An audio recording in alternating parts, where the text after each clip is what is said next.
જય માતાજી મિત્રો, મારો એક સવાલ છે કે ચૂંટણી આવે ત્યારે જ બધાને યાદ આવે છે દારૂબંધી, નવા નવા નિયમો, નવા કાનૂનો.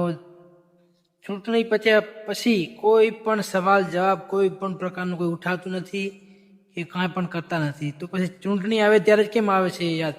મારો સમાજ, મારા ભાઈ, બધું ચૂંટણી પત્યા પછી જેમ કોઈ પણ પ્રકારનો સવાલ જવાબ કોઈ ઉઠાવતું નથી, અને ચૂંટણી આવે ત્યારે બધું નવું નવું લાવશે. દર વખત દારૂબંધી લાવતા, આ વખત વળી સમાજના બંધારણવાનું લાવ્યા. ભાઈ ખબર કે આ વખત હવે દારૂબંધીનું ક્યાં ધ્યાન આપણે ચલાવશું?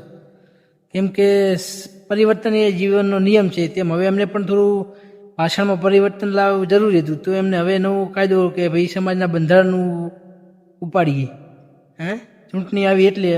નકે તો મને લાગતું નહોતું કે કોઈ પણ રાજનેતા, એમાં ભાઈ હું કોઈને પર્સનલી ટાર્ગેટ નથી કરતો, હું બધા માટે કહું છું, કોઈ ઉડતું તીર ના લઈ લેતા. ઠીક છે ને? કે અમુક પાસે ઉડતા તીર લેવાવાળા બહુ છે આમાં. એટલે ભાઈ આપણે તો એક જ પ્રશ્ન છે કે ભાઈ ચૂંટણી આવે ત્યારે જ કેમ, ચૂંટણી પત્યા પછી કોઈ પણ પ્રકારનો સવાલ જવાબ કેમ નથી કોઈ ઉઠાવતું? આવું મારું માનવું છે. જો તમે પણ આ વાતથી સહેમત હોય તો કોમેન્ટમાં લખી દો. ભાઈ આપણે આના ઉપર નેક્સ્ટ વિડીયો પણ બનાવશું. ઠીક છે?